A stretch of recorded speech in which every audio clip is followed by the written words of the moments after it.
안녕하세요. 저는 50이 된 여자입니다. 남편과 결혼하지 않은 아들과 함께 살고 있고요. 아들이 원래는 집 밖에 나가 생활하다 최근에 회사가 본가와 가깝다며 다시 같이 들어와 살고 있는데요. 오랜만에 자식과 함께 사니 감회가 새롭기도 한데 여전히 자식은 자식인지 제 눈엔 챙겨줘야 할 것들이 산더미입니다. 여러분들도 그러시나요? 그래서 자주 싸우기도 하는데 다행히 둘 다 뒤끝이 없이 잘 풀고는 합니다. 또 아들과 함께 공유하는 취미가 하나 있는데요. 드라마 보기입니다. 드라마를 보고 이야기를 나누다 보면 언제 싸웠냐는 듯이 풀기도 합니다. 그러다 최근 학창시절 내용이 주요 장면인 그런 드라마를 보게 되었는데요. 청춘 드라마의 아름다운 남녀 주인공 모습이 어여쁘기도 해서 감탄하는 한편 저는 제 학창시절을 돌아보게 되었답니다. 여러분은 어떤 학창시절을 보내셨나요? 행복한 시절을 보내셨나요? 사실 저는 그렇지 못했답니다. 그것 때문에 정신적으로도 많이 힘들었고요. 행복한 시절을 보낸 분이 계시다면 전 그 자체로 참 부러운 입장이네요. 아무쪼록 날씨가 많이 쌀쌀해져서 그런 건지 생각이 꼬리를 물고 이어지다 보니 마음이 복잡해지고 그것을 정리하기 위해 이 사연 채널에 제 사연을 써 제보해보기로 결심했습니다. 그럼 친한 언니에게 속사정을 이야기한다는 생각으로 편하게 글 써볼게요. 먼저 저에 대한 사람의 소개를 해야 할 것 같은데요. 저는 전형적인 남아 선호 사상의 집안에서 자랐습니다. 그러니까 저희 친정엄마 아버지로 하실 것 같으면 장남인 저희 오빠만 자신의 귀하고 애틋한 자식으로 여기셨고 저야 그야말로 찬밥 신세라고 봐도 무방했는데요. 옛날이야 그런 남아 선호 사상이 만연해 있다 해도 시간이 흐를수록 그 생각이나 사상이 점점 옅어지던 게 사실이잖아요. 하지만 저희 친정은 유달리 남자만이 귀한 씨앗이자 집안의 기둥이라 여겼습니다. 그래서 저희 집 구성원이 첫째 오빠, 둘째 언니, 셋째 언니, 그리고 저예요. 사남매인데 예상하셨겠지만 저희 엄마는 아들을 더 낳기 위해 임신을 거듭하신 것이었죠. 아버지는 그나마 말리셨다고 합니다. 당신 무리일 것 같으니까 이제는 우리 여기서 그만 멈춥시다. 싫어요. 나는 우리 아들 볼 때까지 계속 낳아볼 거예요. 내가 어제 꿈 꿨는데 분명 용이 하늘로 승천하는 꿈, 기운이 남자였어요. 용이 아주 팔딱팔딱 뛰더라니까요. 여보, 나 믿고 우리 한 번만 더 시도해봐요. 아유, 당신 나이도 있고 안 된대도. 아니에요. 옛날에는 자식 6, 7 줄줄이 낳고도 논밭에 펼쳐놓고 잘만 길렀었는데 넷째까지만 딱 낳아보자고요. 안 되면 나도 그땐 포기할게요. 그나마 양반이셨던 저희 아버지가 엄마를 말리셨다고 하지만 엄마는 급기야 넷째까지 임신을 하셨다고 합니다. 그리고 태어난 사람이 바로 저였죠. 저는 언니들 가운데서도 가장 천덕꾸러기 자식이 될 수밖에 없었습니다. 하지만 저는 부모님의 이쁨을 차지하기 위해 꽤나 많은 노력을 기울였던 것 같습니다. 어떻게든 무슨 행동을 해서라도 칭찬받고 이쁨을 받기 위해 오로지 부모님의 자식으로 인정받겠다는 그 마음 하나로 곧잘 대회에 나가 상도 받아오고 공부도 징그럽게 열심히 해댔죠. 그때마다 돌아오는 것은 뼛속같이 차가운 냉대였습니다. 아이고, 너는 기집애가 무슨 공부를 그렇게 죽어라 하니? 예, 대충 해라, 대충 해. 어차피 너 대학 보내줄 여력도 안 되는데 너까지 대학 가면 우리 집 형편 다 말아먹으려 드는 거야? 엄마, 언니들이랑 오빠가 공부 열심히 안 하니까 나라도 하라는 거잖아요. 공부하는 게 뭐 잘못됐어요? 학생이 공부한다는데. 예, 안 들린다. 듣고 싶지도 않고. 그냥 저기 썩 꺼져서 내 눈에 안 보이게 공부를 하든가 아님 잠이라도 자빠져 자든지. 아휴, 보고 있으면 속이 답답해지네. 저희 친정엄마는 유독 말이 세신 분이었어요. 아마 말로 할 것 같으면 저희 친정엄마를 이길 사람이 없을 거예요. 그 정도로 여자 자식들에겐 박하셨고 저에겐 너무나 엄하고 냉혹한 엄마였습니다.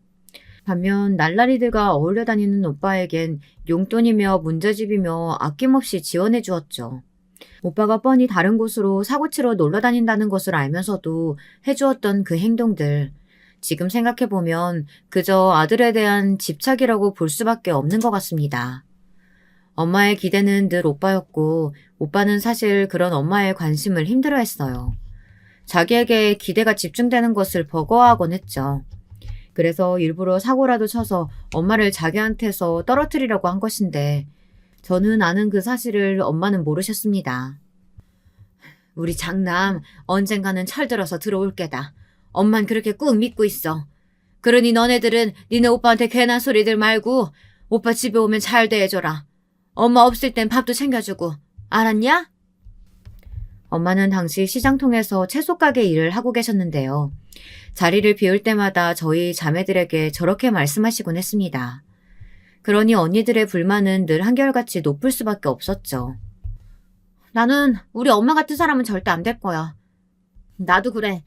예진아, 너도 엄마 말 다 들을 필요 없어. 난 이미 한 귀를 흘리고 들은 지 오래됐으니까. 그리고 고등학교만 졸업하면 이 동네도 뜰 거야. 뭐? 언니들 정말 여길 떠날 거라고? 그럼 나는? 모르겠다. 그냥 우리 각자 갈 길 가자. 그 편이 차라리 행복하겠어. 이 집구석에서 살다간 다 미쳐버리고 말 거야. 설마 했는데 언니들은 정말이지 졸업을 하는 동시에 다른 동네로 떠나고 말았습니다. 내심 아직 학생이었던 전 그나마 대화를 나눌 수 있는 언니라도 있길 바랬었는데 언니들은 학을 뗐다는 듯 미련 없이 떠나버리더군요. 마음은 아팠지만 그래도 언니들의 선택이니 존중할 수밖에 없었죠. 다만 외로운 건 어쩔 수 없었습니다. 내게 관심이라고는 없는 친정 부모님, 성인이 되었음에도 사고만 치는 오빠, 그 사이에 저라는 투명인간 같은 존재. 저는 공부로 그 외로움, 감정의 허기를 꾸역꾸역 채워가며 고등학교 시기를 지내야 할 수밖에 없었습니다. 그러다 제가 그 아이를 만나게 된 것이죠. 그땐 결코 다시 마주칠 줄 몰랐던 인연이었죠. 너 올해도 3반 됐네? 나둔데. 우리 작년에도 같은 반이었잖아. 아, 그랬나? 우리 같은 반이었어. 나는 너 알고 있었는데 너는 몰랐구나? 표정변이 네가 유명하다는 걸 모르는 모양이네. 너 공부 잘하는 걸로 유명하잖아. 갑자기 어느 날 제게 다가온 그 여자아이는 친하게 지내자는 말과 동시에 제게 공부하는 방법 같은 걸 알려달라고 하더군요. 자기도 성적을 올리고 싶은데 방법을 몰라 막막하다는 것이었습니다. 예쁘장하고 성격도 좋아 보였던 그 아이는 당시 감정의 허기가 심했던 제게 마치 하늘에서 떨어진 동아줄 같았습니다. 저는 그 아이의 요구를 아무 조건 없이 다 들어주었습니다. 문과보단 이과 계열이 약하다는 점을 파악하곤 직접 선생님을 자처해 이건 이렇게 풀어야 한다, 저건 저렇게 풀어야 한다 알려주고는 했습니다. 와, 예진아, 네 말대로 하니까 나 진짜 성적 올랐다? 너무 고마워. 저한테 고맙다고 말하며 언젠간 이 은혜를 갚겠다고 했지만 사실 도움을 주는 쪽은 언제나 저였고 나중에 그 아이에게서 오히려 배신을 당하고 말았습니다. 너무나 끔찍한 일이고 제겐 상처라고밖에 표현할 수 없는 일입니다. 오랜 시간이 지났지만 제 마음 한켠에 아직도 자리하고 있는 일이거든요. 어느새 학교 내 이상한 소문이 퍼져 있더라고요. 바로 제가 성적을 잘 받기 위해 남자 선생님들에게 꼬리를 치고 있다는 소문이요. 그리고 옆 학교 남학생들과도 수시로 만나면서 몸을 함부로 굴린다는 소문이었습니다. 겁이 날 만큼 말도 안 되는 소문이었고 모두가 뒤에서 제 이야기하는 걸 듣고 나서부턴 손과 발이 덜덜 떨렸습니다. 야, 제 별명이 걸레래 걸레. 앞에선 범생인데 뒤에선 별짓거리 다 한다던데? 그래? 심지어 쟤네 집안 가난하잖아. 가난해서 아무것도 못할 형편인데 어떻게 반에서 1등씩이나 하겠냐? 다수가 있는 거지. 그 수가 몸 굴리는 거라니. 아, 너무 소름 끼친다. 무서워. 전 언니들이 용돈을 조금씩이라도 보내주어 그나마 문제집 사는 정도로 충당하고 있었는데요. 오히려 학교 친구들은 그것을 남자가 주는 돈으로 바꾸어 말하고 있더라고요. 모두가 그걸 믿었습니다. 그렇게 저는 학교에서 점점 외톨이가 되어갔고 누군가 말을 걸어주면 감사해야 할 그런 처지가 되어버렸지요. 집에선 투명인간, 학교에선 왕따. 전 당장이라도 옥상으로 올라가 뛰어내리고 싶은 충동을 여러 번 느껴야 했습니다. 그것을 참아내고자 허벅지를 꼬집어가며 눈이 충혈될 정도로 교과서만 쳐다봤어요. 나중에 악의적인 소문을 퍼뜨리고 다닌 그 애를 찾아갔는데 이렇게 말하더라고요. 여러분 아마 믿지 못하실 거예요. 제이야, 우리 한때 친구였잖아. 왜 그런 이상한 소문 퍼뜨리고 다닌 건데? 그만둬 제발. 나 너무 괴롭고 힘들어. 왜 그러냐고? 네 등수가 떨어져야 내가 올라가니까 그러지. 뭐라고? 너 진심이야? 고작 그것 때문이라고? 고작? 그거? 나한텐 고작 아닌데? 당연히 진심이지. 숨이 확 갑갑해져 왔습니다.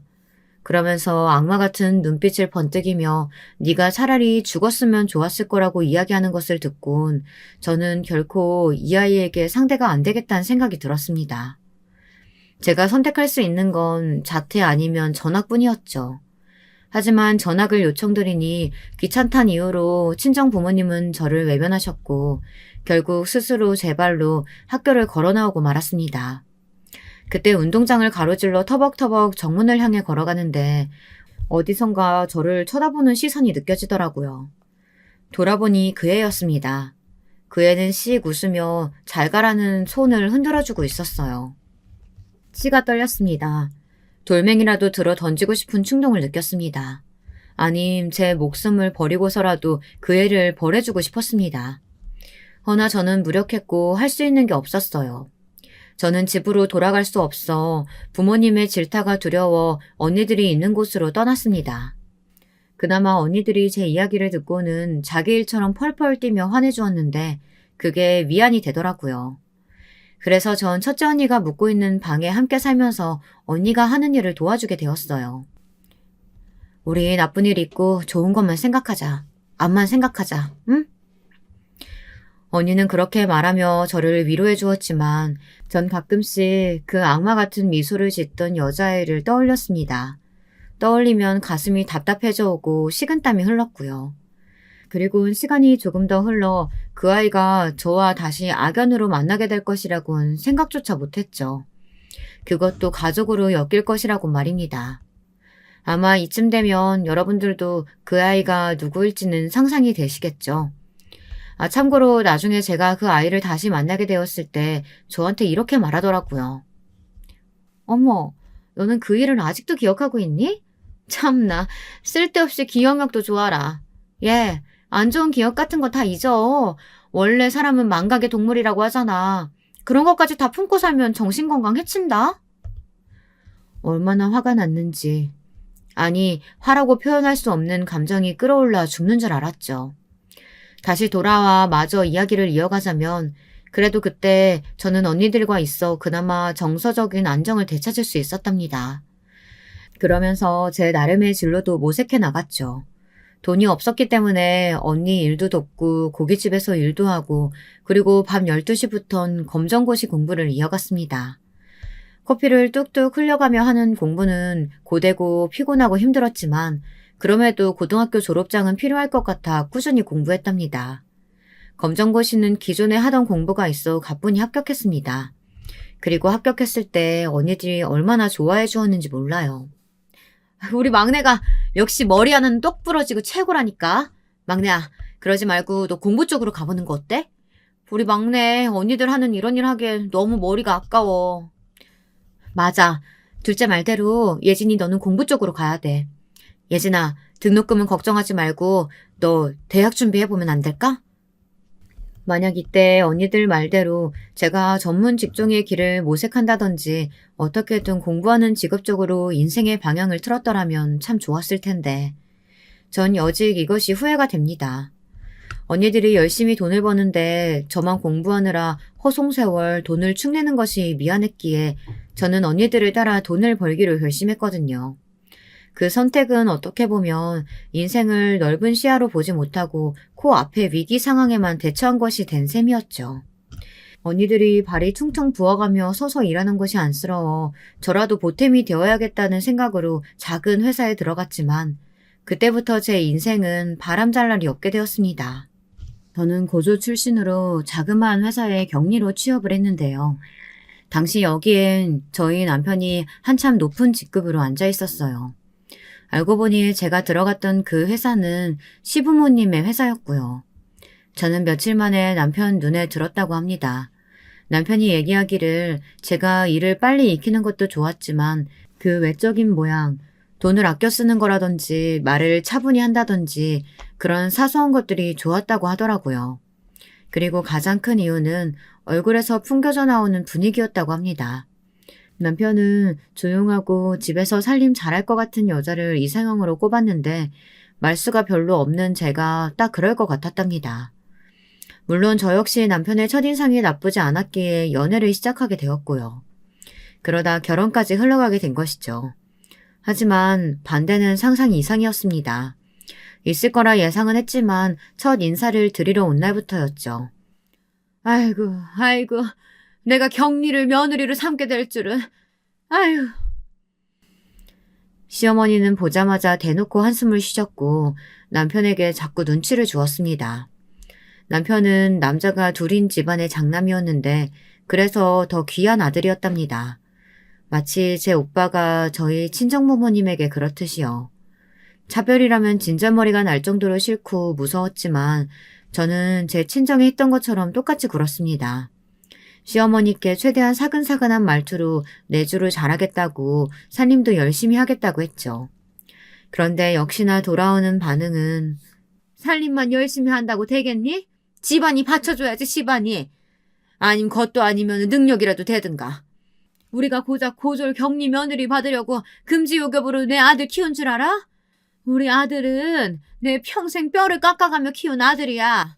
네 집처럼 아무렇게나 막 키운 게 아니라고. 여기에 덧붙여 사남매인 저희 집을 향해 시어머니는 돈도 없는 집구석이 꼭 애는 많이 낳는다며 대놓고 비아냥거리기도 했습니다. 그 말을 듣자마자 뛰쳐나오고 싶기도 했습니다. 수치스럽고 비참하기도 했죠. 친정 언니들 얼굴이 막 어른거리더라고요. 그때 저는 남편을 바라보았습니다. 남편은 자기 엄마랑 싸우려는 모양새를 보이더라고요. 그래서 상황을 악화시키지 않기 위해 제 입으로 저를 설명하기로 했습니다. 어머니, 지금은 제가 그저 그렇게 보이겠지만 제가 잘하겠습니다. 남편 내조도 잘할 거고 또 부족함 없이 아이들도 키울게요. 너무 당당해 보여서 버릇없게 여기실 수도 있지만 정말 아내로서 최선을 다할 겁니다. 저는 가정을 꾸리는 게 꿈이었어요. 이 사람을 만나고선 더 그렇게 됐고요. 저희 둘 잘 살게요. 아유, 말은 청산유수네. 말로는 못 따라가겠어. 난 아가씨 배경이 싫다고. 아, 그만 못해. 아까부터 가만히 들어주려고 했더니만 도저히 못 참겠네. 시어머니의 반대가 상당했지만 그럼에도 저희가 결혼까지 무사히 갈 수 있었던 건 시어머니와 달리 시아버지께서는 무척이나 호쾌하시고 털털하시며 또 저를 어여삐 여겨주셨기 때문이었답니다. 아니, 당신은 무슨 말이 매번 그런 식이야? 우리 며느리 이 정도면 아주 훌륭하구만. 아가씨, 이 사람이 오늘 뭘 잘못 먹었는지 말을 이따구로 하는데 나는 아가씨가 우리 집 며느리 되어준다면 대찬성이야. 내가 비록 조그만 회사이긴 해도 아가씨 일하는 거 간간히 보면서 저런 참한 사람이 내 며느리 된다면 참 좋을 텐데 이런 생각했었거든. 근데 그 속마음이 이렇게 이루어질 줄이야? 꿈에도 몰랐네. 당신도 그만해. 아가씨, 분위기가 험악해졌으니까 오늘은 이만 이 정도로 인사하고 그만 들어가요. 시아버지께선 천만함에서부터 저를 마음에 들어 하셨다고 했습니다. 거기다 제가 꼼꼼하고 묵묵하게 일하는 모습이나 어떤 일이든 책임감 있게 하는 모습들을 남몰래 지켜보신 모양이었어요. 좋은 인상을 드릴 수 있었으니 내심 다행이라 생각했죠. 허나 결혼식이 진행되고 난 이후에도 어머니는 저를 썩 마음에 들어하지 않았습니다. 명절날이군 행사 때군 눈도 제대로 맞추지 않았습니다. 저를 시키는 것도 내키지 않는다며 주로 요리는 자신이 하곤 했는데요. 이게 다행이라면 다행이었어요. 하지만 제 입장에서도 마음은 항상 불편했죠. 시댁만 가면 가시방석에 앉는 것처럼 불안했었고요. 늘 이런 분위기를 풀어주신 건 시아버지였습니다. 여기에 남편이 합이 쭉쭉 맞으니 결혼 초기 사실상 저는 이런 분위기 속에서 어찌해야 할지 모르고 있었습니다.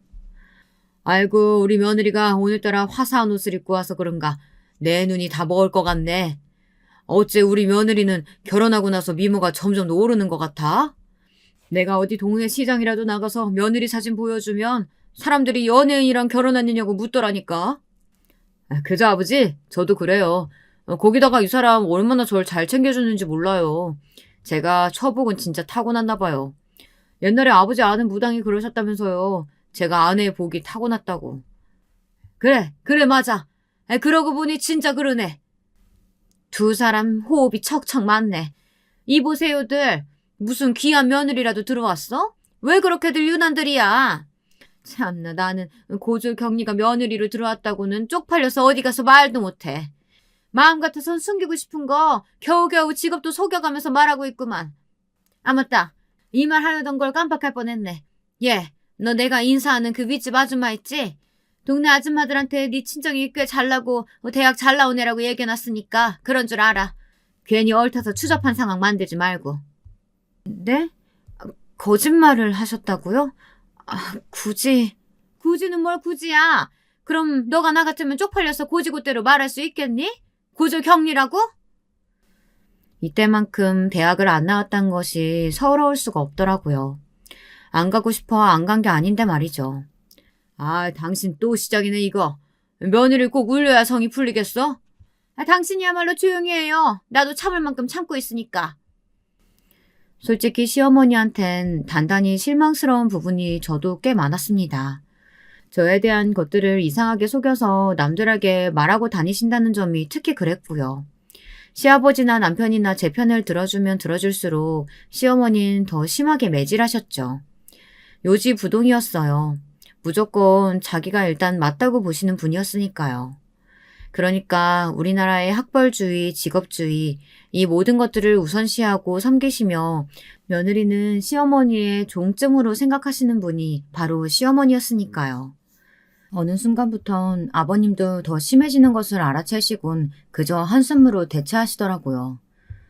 아이, 정말 당신이 그러니까 며느리가 저리 기가 죽어있지. 그러던 중 저는 한 가지 일로 육체적인 힘듦까지 짊어지게 되었는데요. 축복인 일이기도 합니다.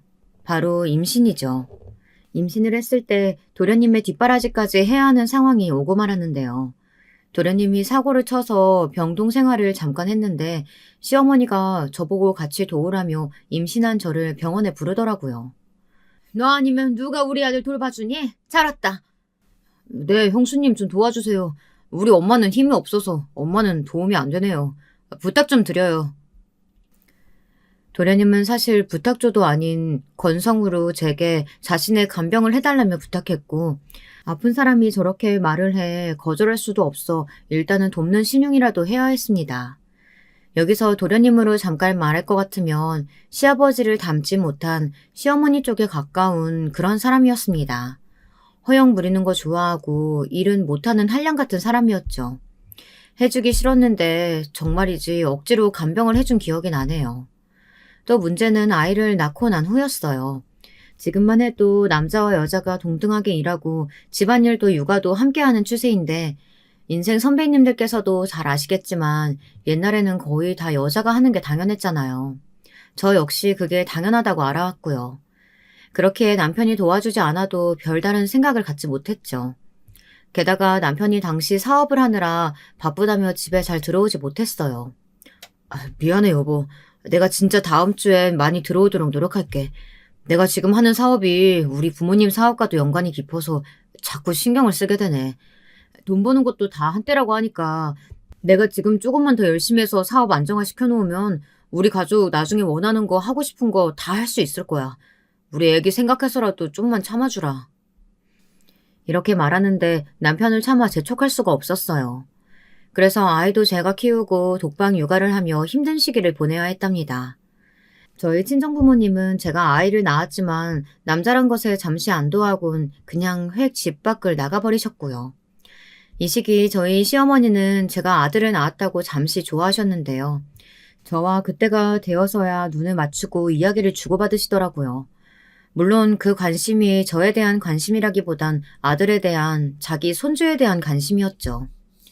너 우리 진환이 기저귀 잘 갈아주고 있는 거 맞지? 애들은 늘 깔끔하고 정돈된 환경에서 키워야 돼. 네가 산후조리 아줌마까지 불러서 조리받았으면 그 정도는 해야 되는 거야. 네, 어머니 그러고 있어요. 제가 뭐 언제는 더럽게 안 치우고 아이 그렇게 키우고 있었나요? 잘 아시잖아요.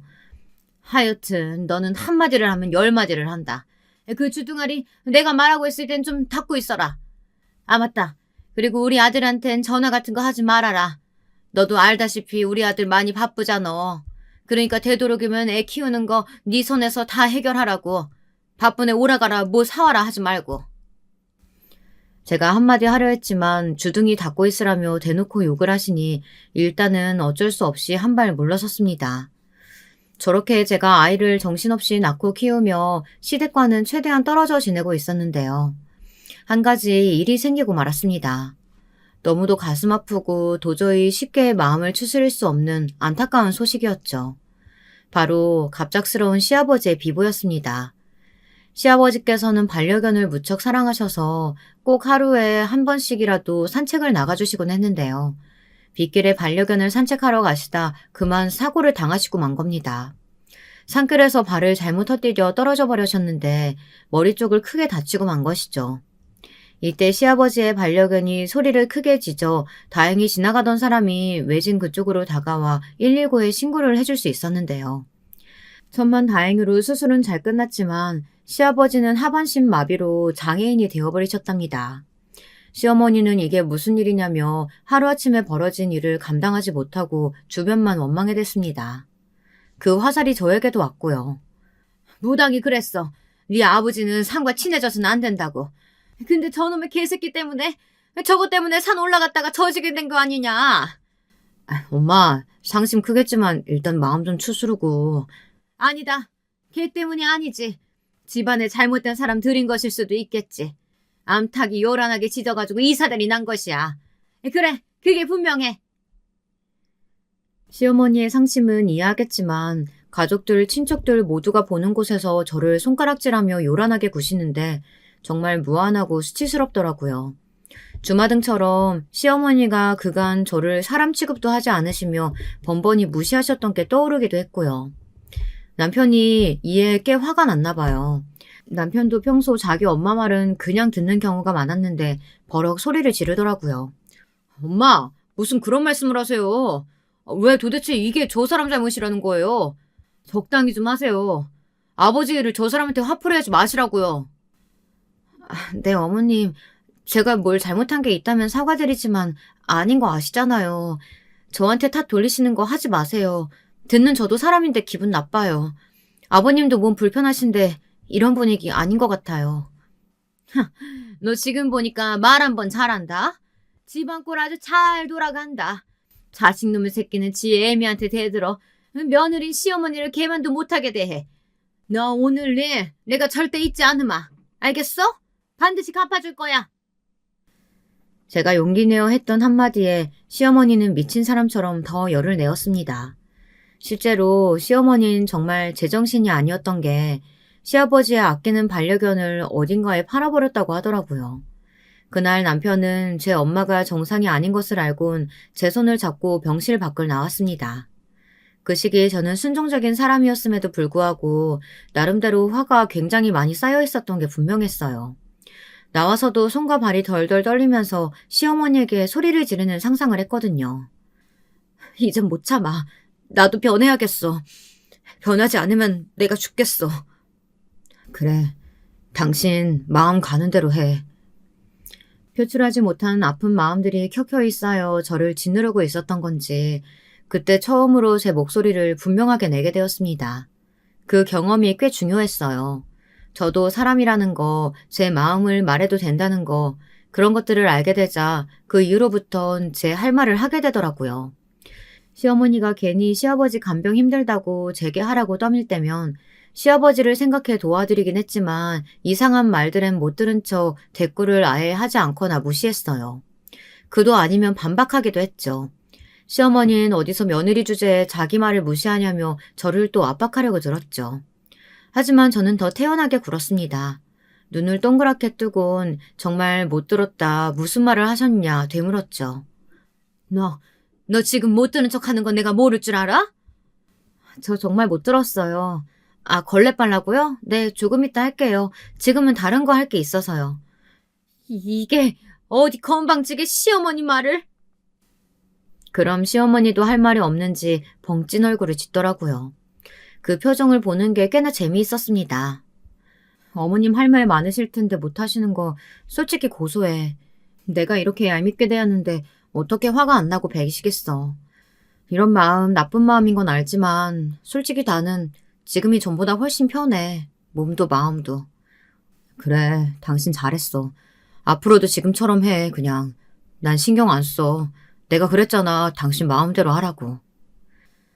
다행히 남편도 친정 언니들도 모두 이런 저의 변화를 지지해 주었죠. 제게 지금처럼 하라며 등 떠밀었습니다.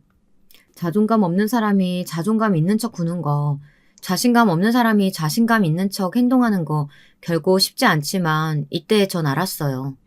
이건 인생 후배님들께도 말씀드리고 싶은데요. 아무리 손윗사람이라고 해도 내가 그 비위를 다 맞춰줄 필요는 없어요. 맞추다 보면 끝이 없을 거고 어느 순간 윗사람은 그걸 당연하게 생각할 테니까요. 특히 가족이란 테두리 안에서 시어머니의 위치는 공고하기에 더더욱 그럴 테죠.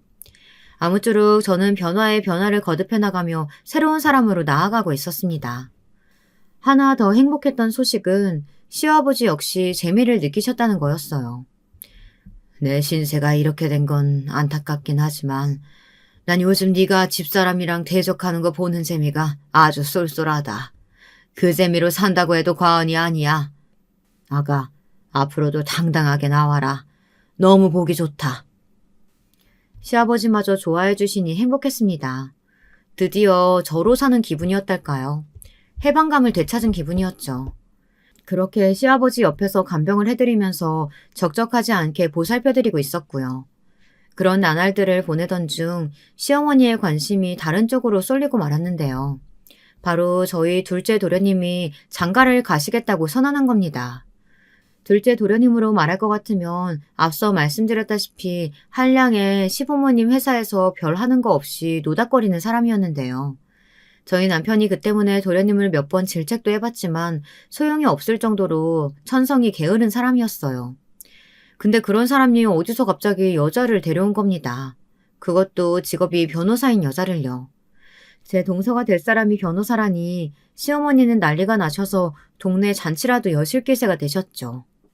아니, 우리 집에 변호사 며느리가 들어온다니 이게 웬일이냐? 아니, 내가 꿈꾸고 있는 거야? 여보, 나 지금 꿈꾸고 있는 거예요? 뭘 그렇게 요란을 떨어? 직업으로 사람 평가하지 말라고 그랬거늘. 요란 안 떨게 생겼어요. 변호사라잖아요.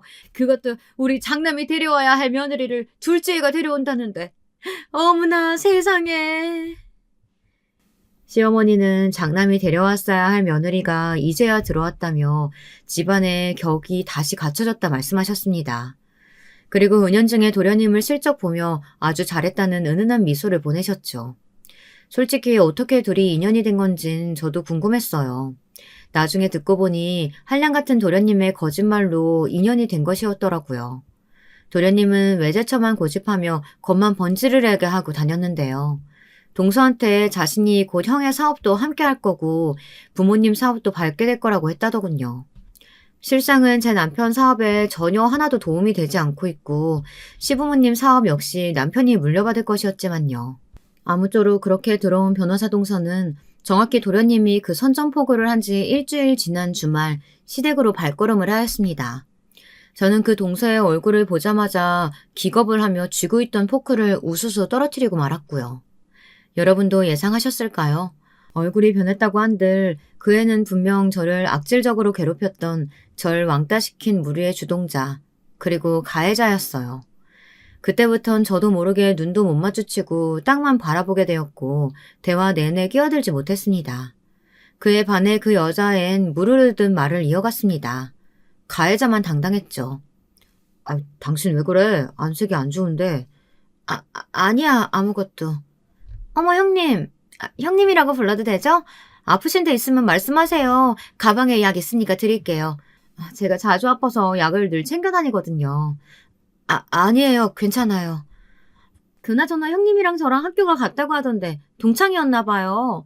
저희 때는 워낙 학생 수가 많아서 저는 형님 얼굴 기억 안 나는데. 아무튼 이렇게 인연이 되었나 봐요. 너무 반가워요. 어머, 아가씨랑 우리 첫째 며느리랑 같은 고등학교였다고? 세상에나 그런 우연이 있나? 역시 우리 집에 들어올 사람이었나 봐. 그죠, 여보? 이건 우연이 아니라 인연이지. 다 하늘이 점주해준 인연들이 모여있으니 감회가 남다르네. 대화는 무르르듯 흘러갔습니다. 시어머니는 흥겨워서 콧노래를 부를 지경이었고 저만 돌에 턱이 걸린 듯 어느새 저도 모르게 그 애를 노려보고 있었죠. 동서요. 아무렇지 않게 제가 깎은 과일을 입에 넣으며 생글생글 웃는데 전 눈치챘거든요. 동서가 저를 기억하고 있다는 사실을요. 그 후부턴 안색이 굳어 동서의 행동을 하나하나 예의주시하고 있었습니다. 한순간 한순간이 다 악몽이었습니다. 뭐라고? 아니, 내 동생이 데려온 그 여자 진짜 그런 사람이라고? 그럼 이 결혼 말려야 되는 거 아니야? 당장 말려야지. 아니야, 나 때문에 혼사가 망쳐질 순 없지. 도련님이랑 잘 어울리잖아. 일단 냅둬. 남편은 결혼을 막아야 한다는 말까지 하며 광분했지만 저는 침착하게 막았습니다. 어차피 이렇게 부딪힌 거 원수를 외나무 다리에서 만났다면 이 또한 하늘의 뜻일 테니 다리에서 밀든 매운맛을 보여주든 그럴 참이었거든요. 그때 제가 아니라는 것을 보여주고 증명해주고 싶었습니다. 제가 동서와 다시 부딪히게 된 건 그날로부터 2주 후 시어머니의 생신 때였습니다. 시어머니는 아직 결혼도 안 했으니 굳이 참석하지 않아도 된다 했지만 동서는 비싼 홍삼 세트에 백화점 물건까지 챙겨와 앉아있더라고요. 예의 바르게 앉아있는 모습에 순간 토가 쏠려 나올 뻔했습니다. 시어머니는 동서의 선물을 칭찬하며 결혼 전부터 이런 비싼 선물을 받아도 되는지 모르겠다고 온갖 말들을 남발하셨습니다. 이미 저희 부부가 준비한 현금 용돈 봉투는 한 구석에 치워져 있었죠. 도련님도 약간 어깨가 으쓱했는지 괜히 거들먹거리더라고요. 아이, 우리 와이프가 안 와도 된다, 안 와도 된다 했는데 어떻게 시부모님 생신을 모른 채 지나가냐고요. 하도 그래가지고 데려왔어요. 선물도 아마 100만 원치는 될 거야. 우리 와이프 능력이 이 정도니까 가능한 선물이지. 엄마, 오래오래 써야 돼. 아유, 그럼 엄마가 아주 모셔놓고 쓸게. 고맙다, 둘째 아가. 어쩜 하는 짓도 이렇게 예쁠 수가 있는지. 도련님과 시어머니가 죽이 맞아 서로 하하호호 웃음을 주고받는데 너무 꼴보기가 싫더라고요. 그 사이에서 미소 지으며 힐끔 저를 쳐다보는 동서 역시 그랬고요. 그러다 제가 열이 받은 건 바로 이 일 때문이었습니다. 마지막에 생일 케이크를 켜고 설거지를 하려고 조용히 자리에서 일어났는데 따라 들어올 줄 알았던 동서가 갑자기 저를 베란다로 부르더군요. 마치 하는 행동이 꼭 고등학교 그 시절 같았습니다. 너, 나 알지? 나도 너 알아. 근데 우리 서로 피해 안 가게 잘 지내자. 나도 형님 하면서 존댓말 쓸 거고 아무 일 없는 듯 굴 테니까 너도 그렇게 해. 상당히 고압적인 태도로 위협하는데 가당치도 않아 콧웃음을 쳤습니다. 의식적으로 나온 게 아니고 그냥 저도 모르게 입꼬리를 올리고 웃었어요. 그리고 말했죠. 무섭니? 내가 말할까봐? 그래서 이 결혼 망치기라도 할까봐? 무서우면 나한테 밉보일 생각하지 말고 잘해. 저는 그 아이 때문에 고등학교 졸업도 못하고 크나큰 상처도 입었습니다. 하지만 가해자가 아무런 죄책감도 못 느낀 채 오히려 저를 짓누르려 하니 제가 가만히 있을 수 있을까요? 전 이런 일로 더 불러내지 말라고 경고하고선 설거지부터 도우라고 말했습니다. 그 아이도 뭔가 달라진 제 모습이 적응이 안 되는지 일단은 꾸역꾸역 하더라고요. 하지만 이것을 당연히 반기지 않는 사람이 있었으니 시어머니였죠. 시어머니는 손에 어디 물을 묻히느냐고 이런 그릇 씻는 일 같은 건 다 얘 시키면 되니까 너는 앉아만 있어라. 귀한 애가 왜 이런 일까지 하려고 하니 이렇게 말하더라고요. 귀한 애라는 표현이 상당히 거슬렸죠. 동서는 중간에서 슬쩍 눈치를 보더니 묘하게 웃음을 지었고요. 그게 너무 얄미워서 시어머니를 따라 거실로 향하는 동서에게 저는 다시 한번 설거지를 마무리하라고 했어요. 절 노려보는 시어머니는 무시해버렸고요. 저는 동서가 집으로 돌아가고 난 후 시어머니와 안방에서 대화를 나누었습니다. 어머니, 아무리 새로운 동서 앞이라도 제가 선윗 사람이잖아요. 하찮은 일은 제가 하면 된다는 그런 말들은 웬만하면 하지 말아주세요. 제가 뭐가 되겠어요. 그래, 엄마가 그건 심했어. 아니, 이 사람이 무슨 가정부도 아니고 왜 자꾸 이 사람만 시켜? 아니, 물론 아직 결혼 전이니 조심하는 건 좋은데 엄마가 제수씨 들어오고 나서 이 사람이랑 차별 대우할까봐 나 벌써부터 불안해. 그건 우리 아들 말, 우리 첫째 며느리 말이 맞다. 당신도 자중할 건 자중해. 집안에 기강 잡는단 사람이 벌써부터 변호사가 진 직업이라고 한 사람은 높이 치켜 세워주고 또 한 사람은 허드렛 일 하는 사람 취급하면 되겠어? 앞뒤가 안 맞잖아. 그리고 우리 첫째 며느리는 내가 아픈 거 당신보다 더 잘 보살펴주는 그런 사람이야. 아니, 내가 뭘 했다고 다들 이러는 거야. 변호사 직업 가진 애가 거기다 심성도 고운 애가 우리 둘째 짝으로 온다는데 내가 귀하게 모셔야지. 그럼 천하게 모실까? 그리고 첫째, 너 때문에 이런 분란이 일어날 줄 내 진즉에 알아봤다. 네가 아주 푸른 덩어리, 암덩어리다. 네가 들어오기 전엔 집안에 이런 분란 자체가 없었어. 네가 손자라도 낳아줘서 그나마 사람 대접 받고 사는 줄 알아야 돼. 이거 다 알겠어? 시어머니는 그 자리에서 시뻘개진 얼굴로 수세에 몰린 듯 열변을 토하다가 혼자서 씩씩거리며 방 안으로 들어가더군요. 남편과 시아버지가 차례로 돌아가며 저를 위로해 주었기 망정이었죠. 언제나 한결같이 제 편을 들어주는 사람들이 있었으니까요. 저도 시어머니의 막말 세례는 넘어가게 되었습니다만 허나 저는 이때부터 어떤 직감이 들었죠. 동서가 집에 들어온 이상 진짜 분란은 이제부터 시작되겠다 생각이요. 머지않아 그 예감은 맞아떨어졌습니다. 사건은 바로 결혼 직전 동서가 신혼집을 마련했다며 집들이에 저희를 초대했을 때 발생했습니다. 동서는 이상하게 저한테만 문자를 따로 보냈습니다. 형님, 지난 일은 죄송해요. 제가 생각이 짧고 어려서 버린 일이에요. 사죄의 의미로 뭐라도 드리고 싶은데 형님 성격상 그건 또 부담스럽겠죠? 그러면 저 집들이 선물 휴지 정도만, 아니 세제라던가 그냥 아주 저렴한 걸로 부탁드릴게요. 지금 뭐 제가 딱히 할 수 있는 게 그것뿐이네요. 마지막으로 정말 죄송합니다.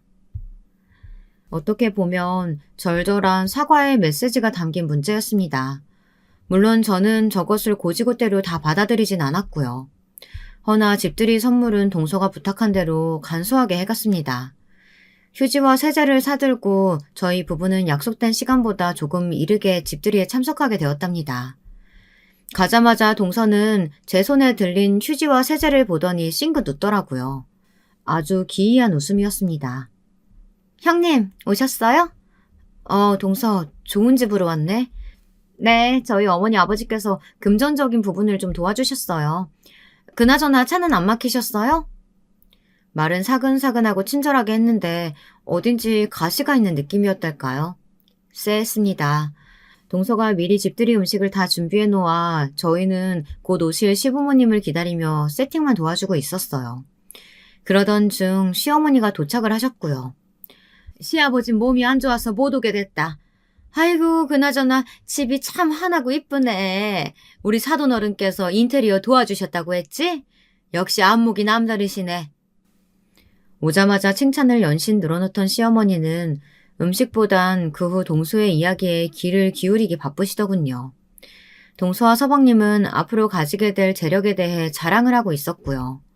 동서가 큰 로펌에 들어가게 되었다는 이야기, 아마 승진도 빨라서 곧 연봉도 오를 거라는 이야기, 동서 친정이 잘 산다는 이야기 등등 듣는 귀가 아플 정도로 동서 자랑이 연이어 이어지는데 시어머니는 지치지도 않는지 계속 싱글벙글 웃고 있더라고요. 그리고 저와 비교하면서 그래, 역시 네 형님과는 다르다. 넌 둘째 아기한테 많이 배워야겠어. 무식하면 배우기라도 해야지. 이런 말을 하셨죠. 또 시작이구나 싶었습니다. 남편도 같은 마음이었는지 이야기를 가만히 듣고 있다 슬슬 대화를 정리하려고 하더군요. 그러다 갑자기 시어머니의 눈길이 거실 한 구석에 놓여져 있던 휴지와 세제로 향했죠. 이런 천원년이? 넌 생각도 없냐? 순식간이었습니다. 시어머니는 제 멱살을 잡고 질질 끌고 가더니 휴지를 꺼내서 제 얼굴을 향해 마구잡이로 던지더라고요. 휴지에 그대로 맞고 있던 저는 한 번에 말폭격을 더 당했습니다. 천한년이 어디 감히 변호사인 동서한테 이딴 격이 없는 선물을 하고 있어? 이러니까 내가 너 같은 잡종 같은 년들을 싫어하는 거야. 그때였습니다. 천한년이란 단어에 저도 모르게 가슴속에 불길이 확 번지는 게 느껴졌어요. 천한년이 무식한 것도 알죠? 그리곤 저도 모르게 손으로 시어머니의 뺨을 거세게 날려버렸습니다. 아마도 꽤나 손이 매웠던 것 같아요. 시어머니께서 바로 꼬꾸라져 풀썩 쓰러져 버리셨거든요. 남편은 놀라지 않고 외려 침착한 얼굴이었습니다. 당신 같은 여자 모시곤 못 살겠다. 나 이혼한다. 네 아들이랑 어디 한번 잘 살아봐. 그 한마디를 던지곤 전 당당히 나와버렸답니다. 뒤는 어떻게 될지 모르는 채로요. 어떻게 되었을 것 같나요, 여러분? 사실 호프풍이 거셀 거란 예상은 했지만 이 정도일 줄은 몰랐는데요. 저에게 이혼당하게 생긴 남편은 시어머니에게 그날 천륜을 끊겠다고 난리를 쳤다고 합니다.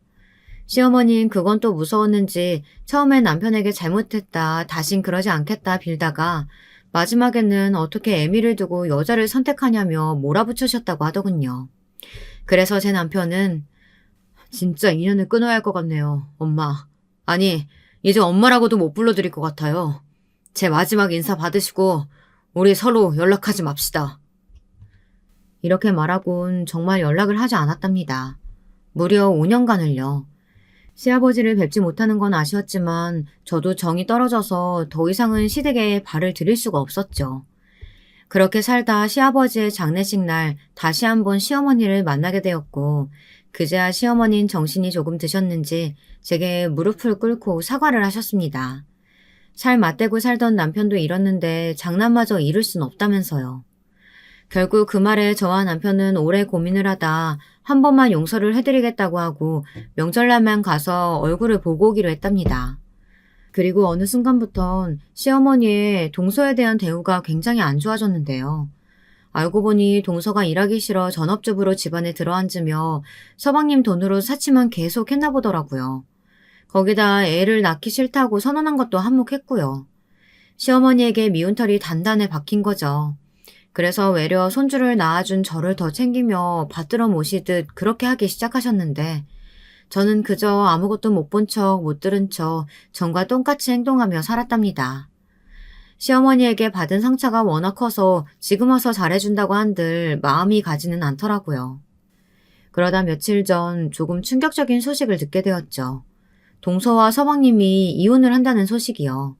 자식 없이 살다 보니 결국은 정도 식나 보더라고요. 그 전부터 부부싸움이 잦다는 이야기를 들어 예상은 했지만 충격적이었네요. 아무쪼록 드라마를 보다 보니 갑자기 동서 생각이 나서 이렇게까지 사연을 적게 되었습니다. 막상 쓰고 나니 민망하기도 하고 제 대처에 부족함은 없었는지 생각도 걱정도 드네요. 지금까지 들어주셔서 감사하고요. 각자의 소신대로 댓글 남겨주신다면 감사하겠습니다. 추운 날씨 건강 모두들 조심하세요. 여러분, 두 번째 사연 시작하기 전에 좋아요, 구독 꼭 눌러주실 거죠? 그럼 두 번째 사연 바로 시작합니다.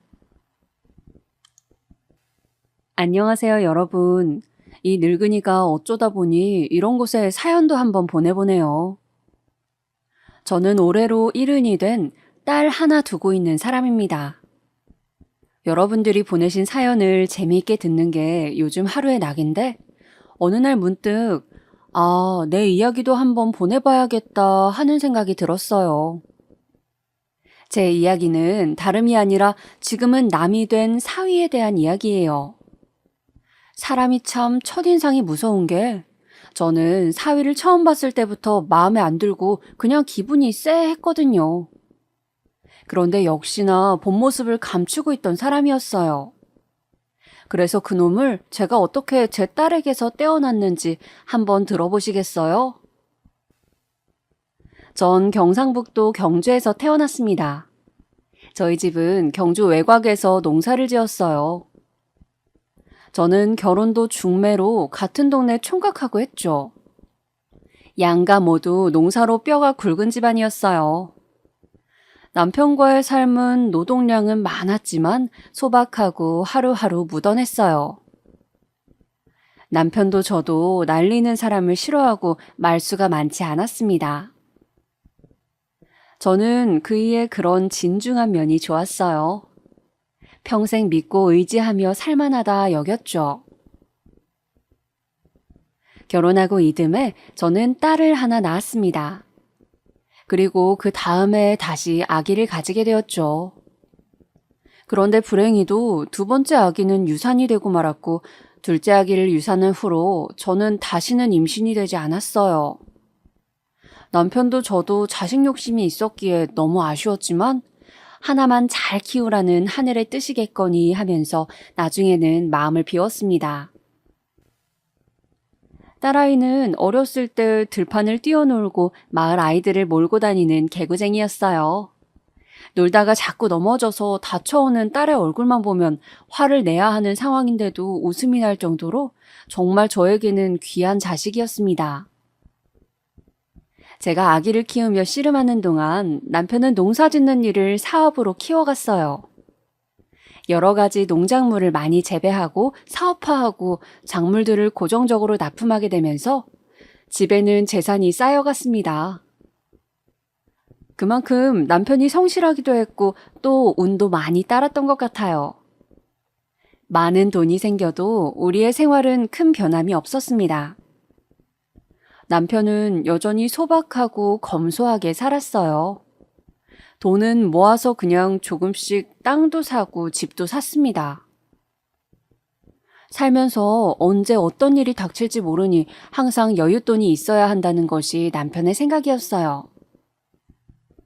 저 역시 으리으리한 집 같은 것은 필요 없었기에 우리는 주변에서 아무도 우리가 부유해진 줄 모를 정도로 예전과 똑같이 살았습니다.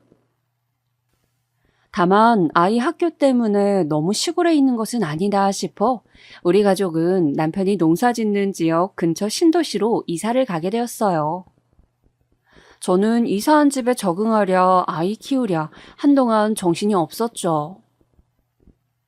그렇게 세월은 유수와 같이 흘러갔어요. 아이를 키우면 시간은 참 하루하루는 느리고 1년은 화살처럼 빠르게 그렇게 지나가더군요.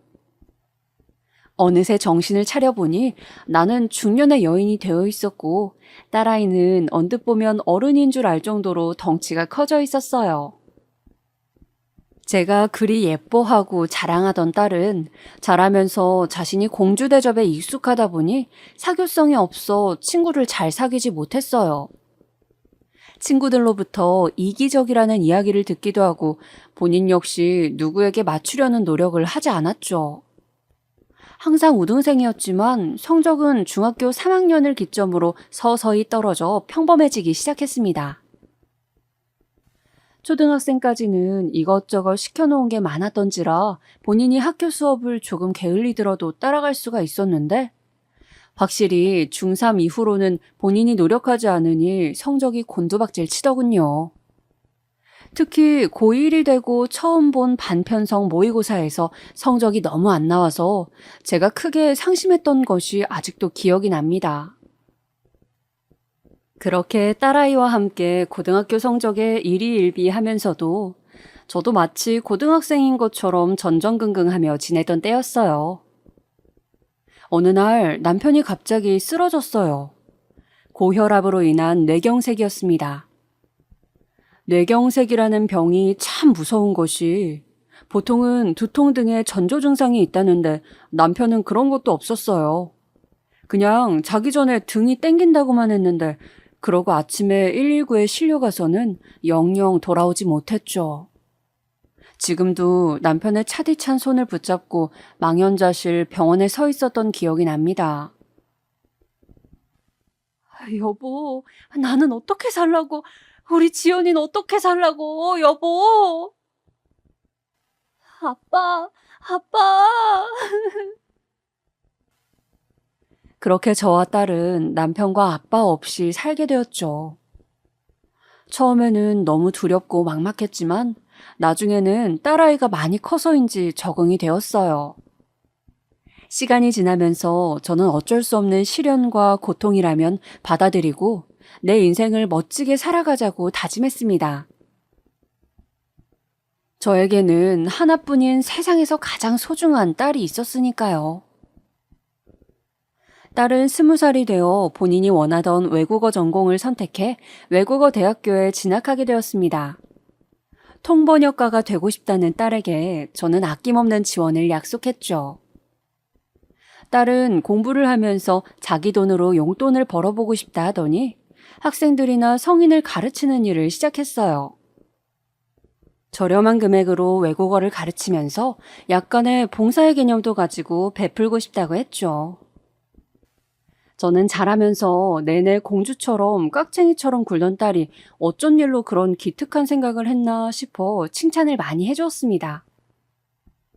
그러던 어느 날이었어요. 딸이 같이 식사하면서 소개하고 싶은 사람이 있다면서 식당을 예약했다고 했습니다. 끼익! 가게 문이 열리고 젊은 남자 한 명이 들어오더군요. 깔끔한 흰색 와이셔츠에 검정 바지로 단정하게 입고 있더군요. 상당한 미남이었습니다. 여자라면 누구나 혹할 만한 얼굴이었죠. 다만 치켜 올라간 눈매 때문에 조금 날카로운 인상이 있었는데 저는 그 눈매가 썩 마음에 들지 않았습니다. 뭔가 매몰찬 느낌이 있는 눈매였거든요. 그 청년은 싹싹하게 인사를 하며 저희에게 여자친구라고 소개를 했습니다. 저는 뭔가 설명할 순 없지만 계속 껄끄러운 기분과 내키지 않는 기분이 들었지만 그래도 큰 이유도 없는데 자리를 박차고 나갈 수도 없어서 어찌저찌 식사를 하고 있었죠. 둘은 교육 봉사활동을 하면서 만났다고 합니다. 딸이 수업을 하면서 같이 봉사 겸 수업을 진행하는 이 청년과 호감을 가지게 되었다고 했어요. 청년은 외국어를 돈을 별로 받지 않고 저소득층 아이들에게 가르쳐주는 일 말고도 시각장애인들을 위한 검정고시 시험 준비도 도와주는 등 다양한 봉사활동을 한 경험이 있었습니다. 나중에 교육사업을 하는 것이 목표라고 했어요. 저는 쌀쌀맞고 이기적으로 보이는 인상과 다르게 이 청년이 굉장히 봉사정신이 강하고 바른 청년이구나 싶었습니다. 그때 보았던 제 첫인상이 잘못된 것만 같았죠. 사람은 또 겉만 보고는 모른다고 하잖아요. 그렇게 저는 그 청년과 딸아이의 만남을 허락해 주었습니다. 두 사람이 연애하는 모습은 보는 사람이 내내 미소가 지어질 정도로 보기 좋았습니다. 선남선녀라고나 할까요? 그렇게 그 청년은 한 번씩 저와 딸과 함께 식사를 같이 하는 사이가 되었습니다. 그런데 그 청년에게는 걱정스러운 점이 있었어요. 바로 너무 못 사는 집안 형편이었습니다. 어릴 적부터 판잣집에 살았고 이를 악물며 장학금을 받기 위해서 노력해서 대학까지 겨우 나온 청년이었죠.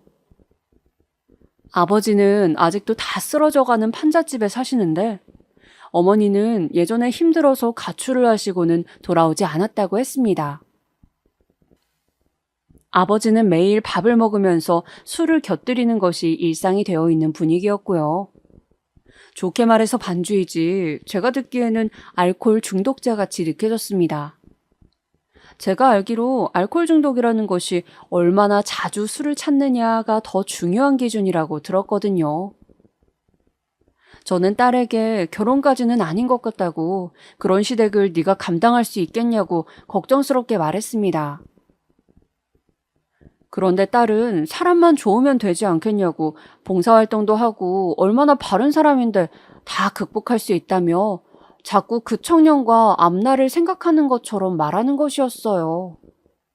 저는 신중하게 생각하고 또 네 인생이니까 잘 결정해야 한다는 말밖에는 할 수가 없었습니다.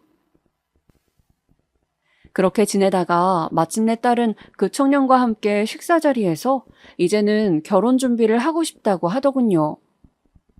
저는 많이 놀랐지만 일단 그 자리에서는 표정을 드러내지 않으려 애쓰며 구체적인 사정이나 상황에 대해서 이것저것 물어봤습니다. 사실 저는 남편이 죽으면서 남겨준 재산들이 많이 있었어요. 앞서 말했다시피 남편이나 저나 돈 자랑을 하거나 넓은 집에 살고 좋은 차를 선호하는 사람이 아니어서 그 재산들은 다 땅이며 건물이며 집으로 묶여 있었습니다. 그래서 딸도 제가 돈이 얼마가 있는지 알지 못했죠. 돈에 대한 저의 생각은 그렇습니다. 있는 티를 낼수록 안 좋은 일만 생긴다고 생각해요. 그래서 저는 딸에게조차 제 재산의 규모를 정확히 말한 적이 없었고, 그저 살고 있는 32평 아파트, 이거 하나 내 거라고 말했죠. 딸은 제가 남편이 죽고 나서 매일 직장을 다니지도 않았고, 그저 조그만 동네 카페를 하나 운영하는 정도였기 때문에 제가 집 말고는 아무 재산이 없는 것으로 철석같이 믿고 있었어요. 저는 이 청년과 딸이 결혼을 한다고 하니 이제 재산을 오픈하고 한몫 떼어줘야 하나 아니면 사는 것을 보면서 결정해야 하나 고민이 되었습니다. 제가 너무 고민을 하자 친구가 잘 버는 용한 점쟁이가 있다면서 점집에 데리고 갔어요. 무당 옷을 입은 점쟁이는 막 쌀알을 뿌리고 하더니 저를 보면서 그러더군요. 지금 말하고 싶은 거 있지? 그거 말하지 마. 안 좋아. 네? 그냥 혼자만 알고 있어. 입을 무겁게 하는 게 좋아. 저는 모든 걸 알고 있는 것 같은 점쟁이의 말에 화들짝 놀랐습니다. 딸애가 이 청년과 결혼해도 괜찮겠냐고 하니 점쟁이는 고개를 저으며 말려도 안 된다고 그저 지켜보라고 했어요. 그리고 딸에게는 남자가 더 있으니 걱정할 것 없다고도 했습니다. 저는 점을 다 믿는 것은 아니지만 신통하다는 생각이 들어 일단 그 점쟁이 말대로 아무 말도 하지 않고 그저 돈 몇 천을 보태줄 수 있다고만 했어요. 딸아이는 혼수비를 대줘서 고맙다고 엄마가 이 집 말고도 몇 천이나 돈이 있었냐고 고마워하더군요. 청년의 집은 너무 가난해서 이 청년은 자신이 모은 돈 1,000만 원 말고는 아무것도 해올 형편이 안 된다고 했어요. 결국 저는 원래 생각했던 몇 천보다 많은 돈인 1억을 주면서 이걸로 전세라도 얻으라고 말할 수밖에 없었죠. 아무리 그래도 차마 딸에게 월세부터 시작하라고 말할 순 없었거든요. 저는 너무 없이 결혼하는 딸 때문에 마음이 많이 상했지만 딸과 사위는 소박한 결혼식을 올리고 열심히 사는 듯 보였습니다. 딸은 번역 일을 하면서 프리랜서로 일하고 있었고 사위는 교육 컨설팅 회사에 취직을 했다고 했어요. 심리검사 같은 걸 해서 앞으로 학생의 진로를 정하는 데 도움을 주는 사업이라고 했죠. 두 사람이 알콩달콩 서로를 위하면서 열심히 사는 모습을 보자 저도 마음이 좀 풀렸습니다. 1년여의 신혼생활을 지켜본 결과 사위는 제 딸을 마치 공주처럼 위하고 아껴주는 것 같았거든요. 마치 운전기사처럼 어디를 가든지 제 딸의 차문을 열어주고 또 고깃집에 같이 가기라도 하면 수저를 먼저 놓아주고 항상 문을 잡아주는 등 제 딸을 세심하게 살펴주는 것을 느꼈습니다. 그래서 저도 사위가 인상은 좀 매섭고 쌀쌀맞아 보이지만 사실은 진국인 사람이구나 생각했어요. 사위가 사업을 하겠다고 하기 전까지만 말이죠. 흔히들 사업병이라고 하나요?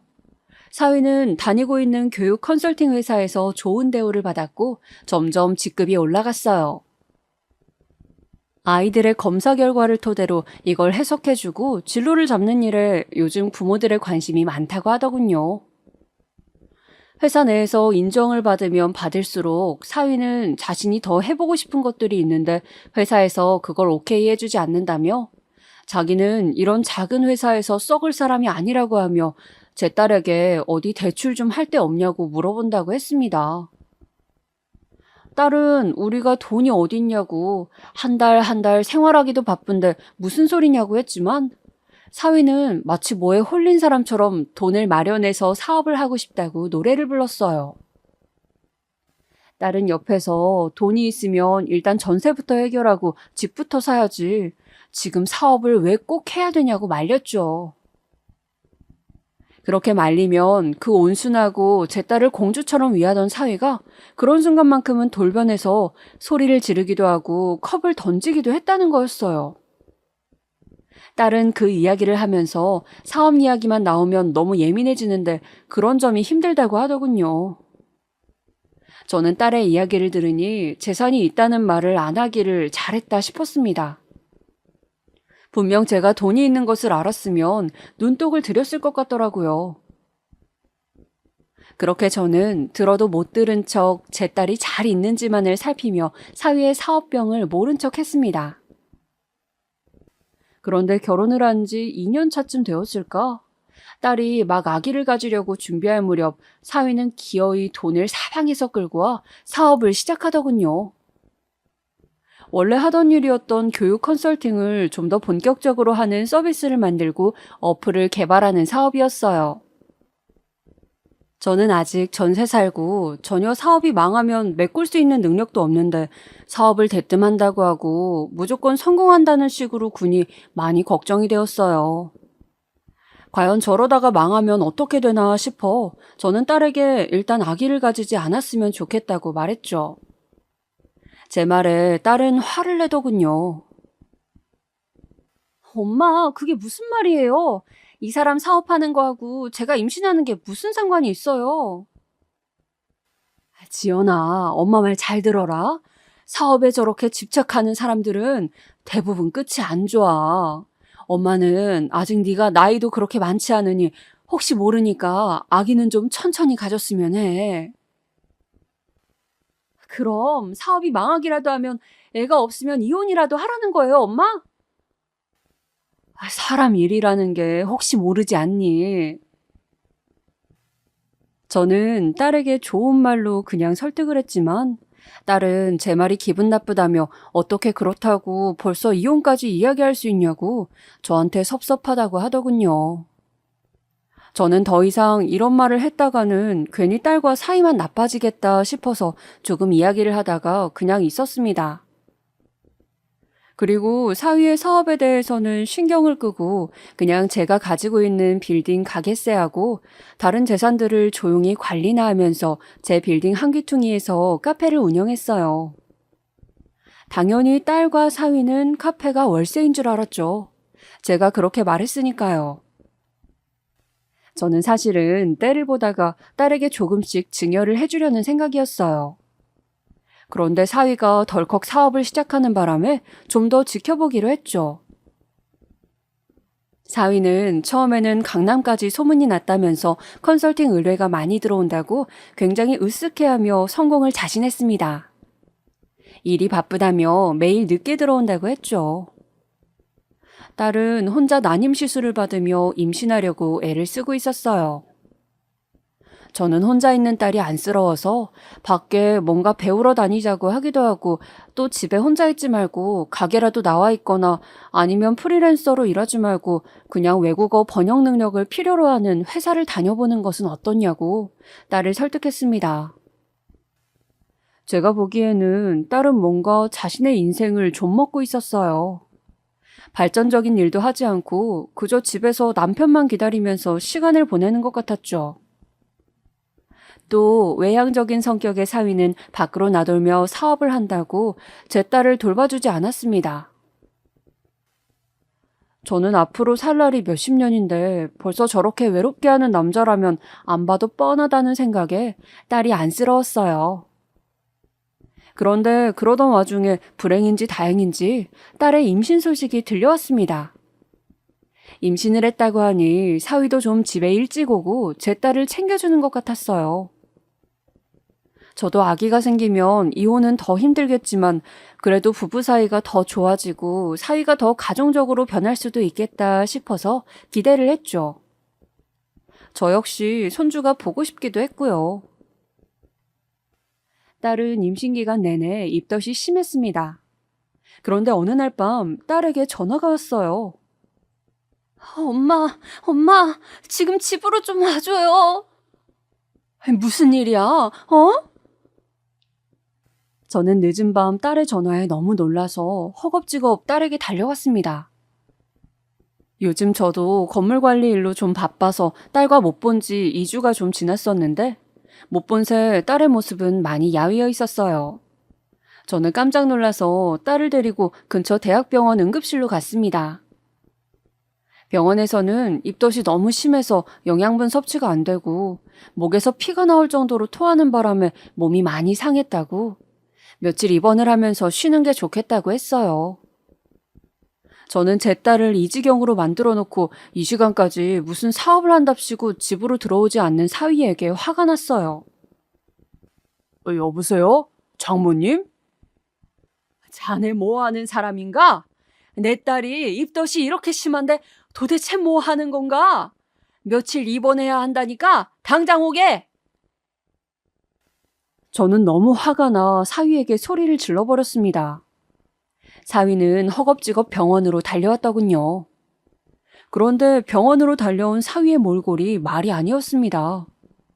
어디서 술을 퍼마셨는지 술 냄새에 심지어 와이셔츠에는 여자 립스틱 자국까지 있더군요. 저는 어처구니가 없어서 혀를 찼습니다. 가만 보니 이놈이 인물값을 하고 돌아다니는 놈이었어요. 사업을 한답시고 접대니 뭐니 여자 있는 술집을 기웃대고 집에 있는 아내는 나 몰라라 하며 돌아다니고 있었던 것이죠. 저는 됐으니 사업이나 열심히 하라고 입덧 좀 나아질 때까지 우리 집에 데리고 가 있겠다며 며칠 입원 후 딸을 집으로 데리고 왔습니다. 아기가 없었다면 이혼하라고 했겠지만 이미 아기가 생겼는데 이혼하라고 할 수도 없는 노릇이고 그냥 제 딸 팔자가 이렇게 한번 꼬였구나 생각하면서 제가 할 수 있는 도움을 주려고 애썼죠. 그렇게 딸은 고생스러운 입덧 시기를 마치고 임신 기간 동안 친정인 저에게 의지하면서 그렇게 무사히 아기를 출산했습니다. 태어난 손자는 듬직한 아들이었어요. 물론 키우면서도 우여곡절은 많았습니다. 조금 작게 태어난 손자는 예민한 데가 있어서 딸이 젖이 많이 돌지 않아 어쩔 수 없이 분유를 먹였는데 분유를 먹기 싫다고 혀로 밀어내기가 일쑤였고 툭 하면 토하고 잠도 잘 자지 않으려 해서 계속 안아재우다 보니 딸의 허리가 나만하지 않았죠. 이유식을 시작하고 나서도 입이 짧아 조금만 먹으려 하고 제가 좀 달래줘도 떼쓰기를 멈추지 않고 동네가 떠나가라 울더라고요. 저도 옆에서 같이 손자를 돌봐주면서 저는 딸의 육아를 덜어주려고 애를 썼습니다. 그런데 아기 아빠라는 사위는 정말 육아에는 하나도 손을 까딱하지 않으려 드는 것이었어요. 분명 딸이 함께 봉사를 할 때 요리도 잘하고 이불 빨래도 잘하는 등 가정적인 모습에 반했다고 했었는데 그런 사람 아시나요? 나가서는 더 없는 호인인데 자기 가족들한테는 야박한 사람. 바로 그런 사람이었어요. 집에서는 음식도 집안일도 육아도 아무것도 하지 않으려고 했죠. 그런 사위 때문에 속 썩는 것은 바로 제 딸이었기에 저는 너무너무 속이 상했습니다. 무슨 대단한 사업을 한다고 돈을 얼마나 번다고 저러냐고 물어보니 생활비는 회사 다닐 때와 똑같이 주고 있다고 딸은 자신도 사업이 어떻게 되어가고 있는진 잘 모른다고 하는 것이었어요. 그러던 중 사위의 사업이 어려워지는 일이 생겼어요. 사위는 입시 컨설팅을 함께 진행했기에 입시 논술이나 면접, 자소서, 생기부 등을 관리해주고 돈을 받았습니다. 그런데 자소서를 비슷하게 써주는 바람에 자소서를 돈 주고 작성한 것이 들켜버려 사위의 컨설팅 회사가 갑자기 힘들어지게 되었습니다. 심지어 몇 년 안에 자소서가 폐지된다고 하는 바람에 또 휘청하게 되었죠. 사위는 한동안 지인들에게 돈을 끌어다니며 이번 고비만 넘어가면 잘 될 것이라고 말하고 다녔지만 결국 회사가 갈수록 힘들어지는지 무슨 중고 오토바이를 타고 배달 아르바이트를 한다는 둥 대리운전을 한다는 둥 걱정되는 일을 하기 시작했습니다.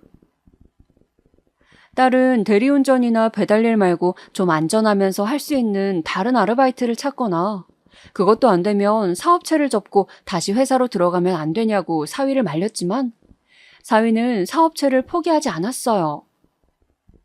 지금 고비만 넘기면 되는데 아무것도 모르면서 애나 보라고 제 딸을 무시하기 일쑤였죠.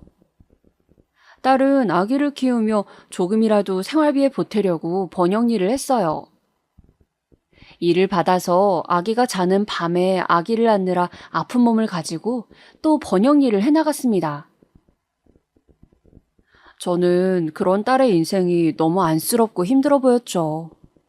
지금이라도 그냥 재산을 주고 아기 돌보는 아주머니라도 구하고 편하게 살라고 할까 그런 생각이 들었습니다. 하지만 마음 한켠에 역시 사위가 너무 마음에 걸렸어요. 사위에게 재산을 주고 싶지가 않았습니다. 제가 지켜본 사위는 봉사활동을 하고 호인 노릇을 할 정도로 남에게 보여지는 자신의 이미지를 중요시하는 사람인데 돈이 생긴다면 비싼 차를 사고 사치를 부릴 것 같은 생각이 자꾸 들었습니다. 그래서 저는 그저 딸이 힘들다고 하면 아기를 돌봐주곤 하면서 딸의 상황을 지켜봤어요. 그러던 와중 드디어 사위가 저에게까지 돈 이야기를 할 상황이 생겼습니다. 사업체가 많이 어려워진 것이었어요. 딸이 전화가 와서 갑자기 집에 들르겠다고 했어요. 어쩐지 심각한 목소리였죠. 어머니, 저도 왔어요. 저녁 드셨어요? 안 드셨으면 저희하고 이거 같이 드세요. 사위도 함께 와서는 어디서 사왔는지 족발을 사와서 주섬주섬 식탁에 내려놓더군요. 그리고 사위는 소주를 꺼냈습니다.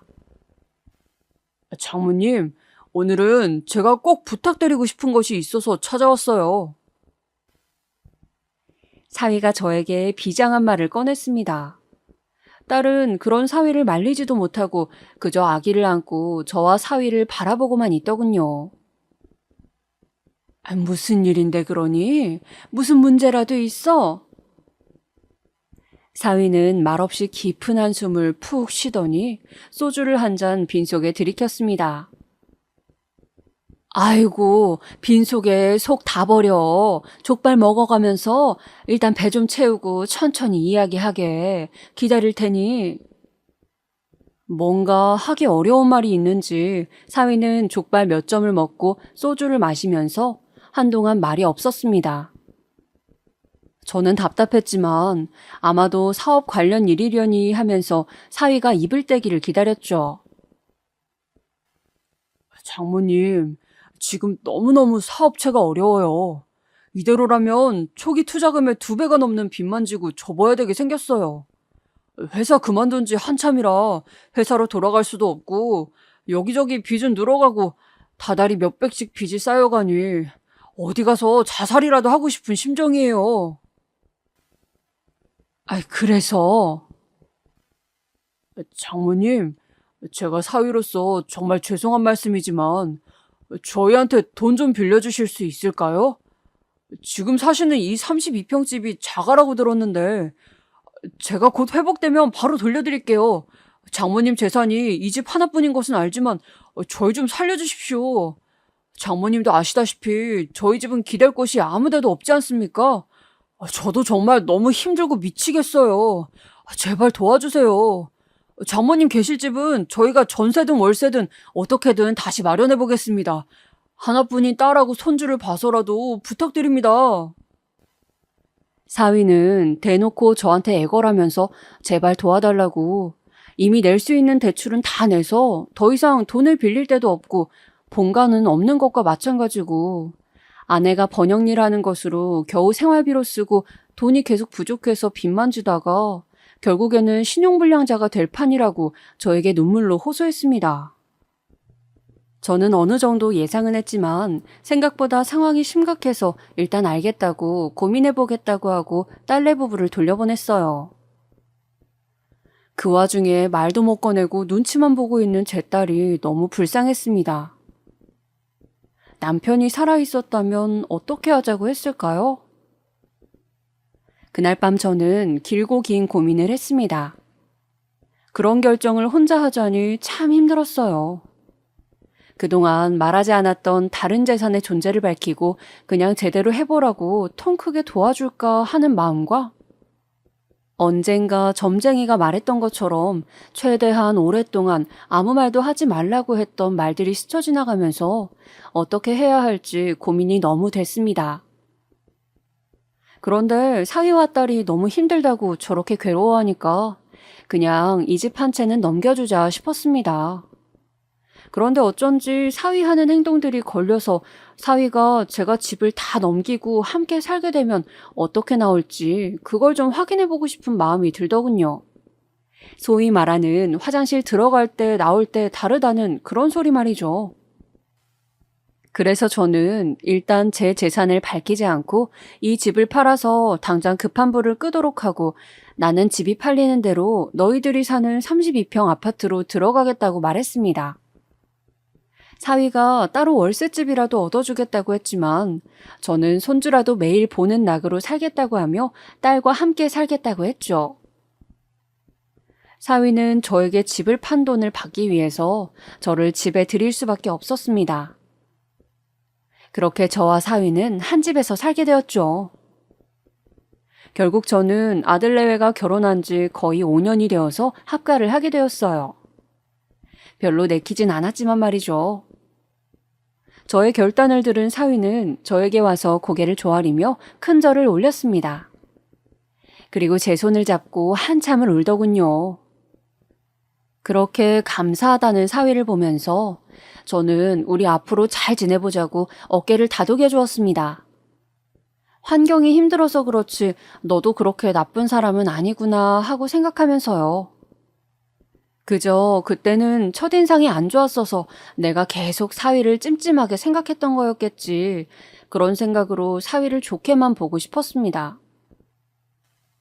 사위가 이상한 인간이라면 누가 고생할지 뻔했으니까요. 제가 그렇게 빚을 해결해 준 후로 사위와 딸은 한동안 저를 상전 모시듯 했어요. 특히 딸은 삼시세끼를 제가 좋아하는 반찬을 하고 저에게 고맙다는 인사를 계속했죠. 사위 역시 너무 인사를 하기에 이제 그만 인사해도 된다고 할 정도로 그렇게 굽신굽신했습니다. 딸과 사위는 저에게 제일 큰 방인 안방을 내주고 우리 집 제일 큰 어른이라고 손주에게도 교육을 시켰죠. 다행히 사위의 사업은 한번 큰 고비를 넘겨서인지 겨우 자리를 잡아갔습니다. 저는 딸내와 같이 사는 생활에 적응해 갔어요. 그러던 어느 날 저는 버스를 타고 가다가 교통사고를 당하게 되었습니다. 교차로에서 빨간불이 파란불이 된 다음 갑자기 구급차가 지나가는 바람에 다시 버스가 섰는데 뒷차가 버스가 선 것을 못 보고 그만 박아버린 것이었어요. 저는 뒤쪽에 앉아 있었는데 사고 당시는 괜찮은 것 같았는데 허리가 조금만 무리를 하거나 오래 앉아 있으면 쑤시는 것을 느끼게 되었고 아무리 물리치료며 좋다는 치료를 받아도 나아지질 않아 고생을 하게 되었습니다. 도저히 안 되어 병원에 가서 말하니 의사는 아무래도 MRI를 찍어보는 것이 좋겠다고 했습니다. 저는 그렇게까지 해야 되나 싶었지만 제 차 꼭 찍어봤으면 한다고 하기에 수긍을 하고 촬영을 했어요. 촬영을 마치자 의사는 역시 생각했던 대로 척추에서 지금 디스크가 조금 튀어나와서 신경을 누르고 있다고 다리도 곧 많이 저릴 수도 있다면서 계속 치료를 해보고 다리 저림이 나아지지 않으면 허리 수술까지 고려해야 하는 상황이라고 했습니다. 지금 수술을 하는 방법도 있지만 임시방편에 불과하기 때문에 그냥 최대한 조심하면서 지내는 게 좋다고 했어요. 주의사항으로 쪼그려 앉아 걸레 빨기 등의 자세를 하지 말고 좌식 생활 말고 입식 생활을 하라고 했습니다. 오래 앉아있는 자체가 좋지 않기 때문에 최대한 서 있거나 걷고 허리가 많이 아플 때는 계속 누워있는 것밖에는 방법이 없다고 했죠. 저는 좌식 화장대도 의자가 있는 서양식으로 바꾸고 조금이라도 허리가 아프면 집에서 누워서 쉬었습니다. 사위와 딸도 정말 걱정을 하면서 무리한 운동 등은 하지 말라고 당부에 당부를 했죠. 그렇게 딸의 집으로 들어가 산 지 1년이 되었습니다. 여전히 허리가 좋지 않아 저는 최대한 조심을 하면서 집에서 많이 누워서 지냈죠. 그런데 집에서 아기를 돌보던 딸이 갑자기 큰 회사에 면접 기회가 생겼다면서 저에게 오늘 하루만 아기를 좀 봐달라고 부탁을 하는 것이었어요. 만약 회사에 취직되면 월급을 많이 받을 수 있으니 아기 돌보는 사람을 쓸 거라고 하면서 면접 보러 가고 싶다고 했습니다. 저는 딸의 얼굴에 생기가 넘치는 것을 오랜만에 보았기 때문에 제가 허리가 아파도 아기를 봐주고 딸이 면접을 볼 수 있게 도와주고 싶었어요.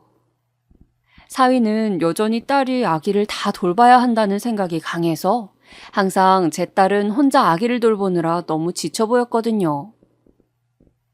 그렇게 딸이 면접을 보러 가고 제가 손주와 함께 있게 되었는데 하필 그때 손주가 저 높은 소파에서 바닥에 요를 깔고 TV를 보고 있던 제 쪽으로 풀썩 뛰어내린 것이었어요.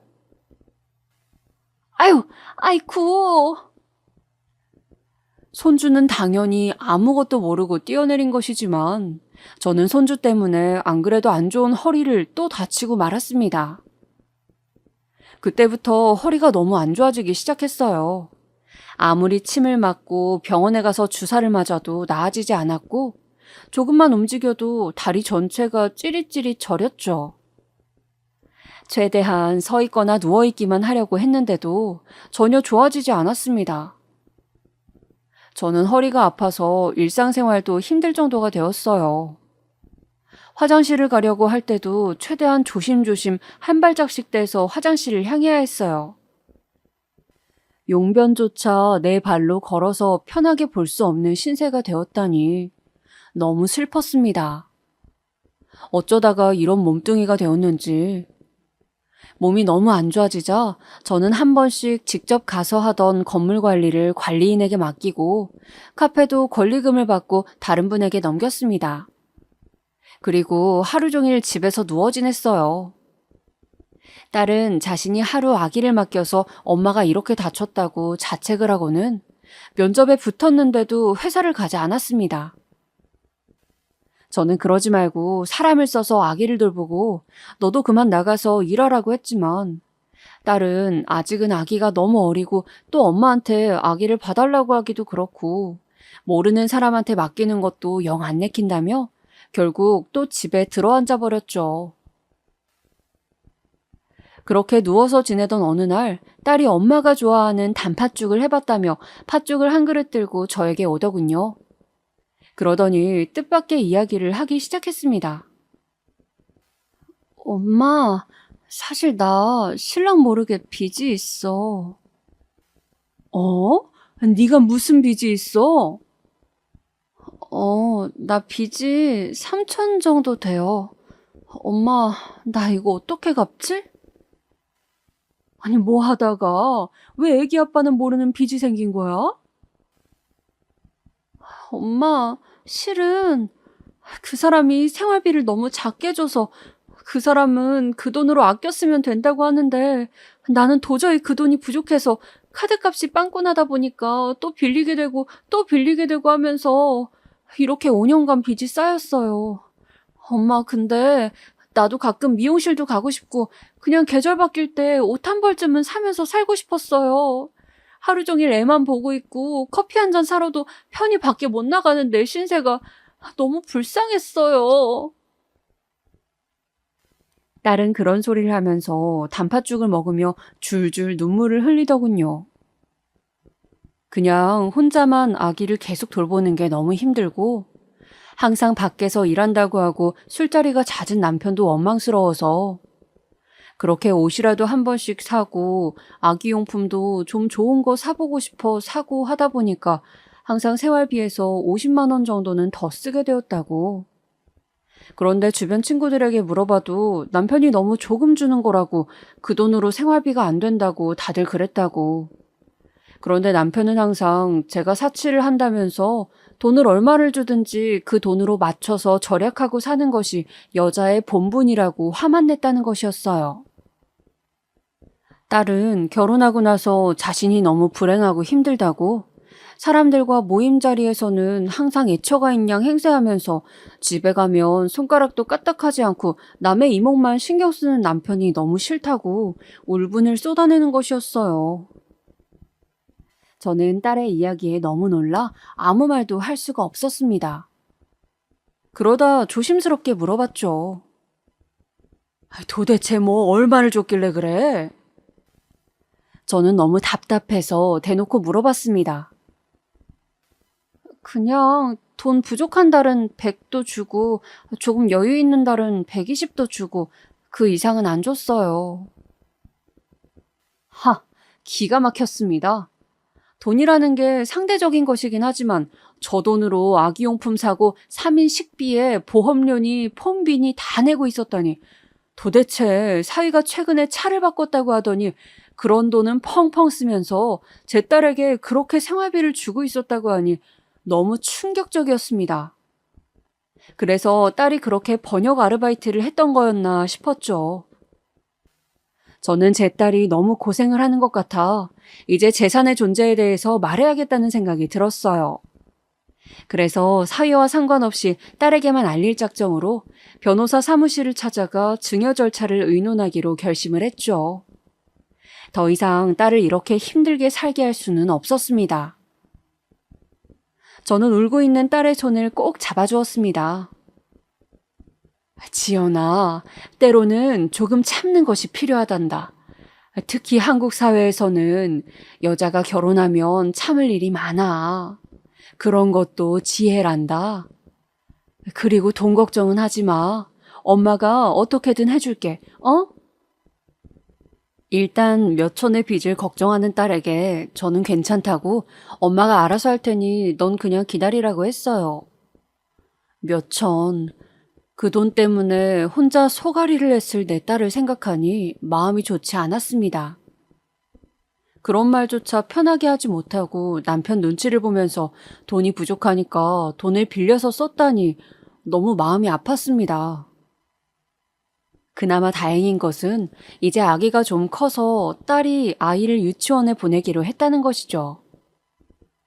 그러던 어느 날이었습니다. 딸이 유치원에 손주를 데려다 주러 간 시간, 사위가 아직 나가지 않고 집에 있었습니다.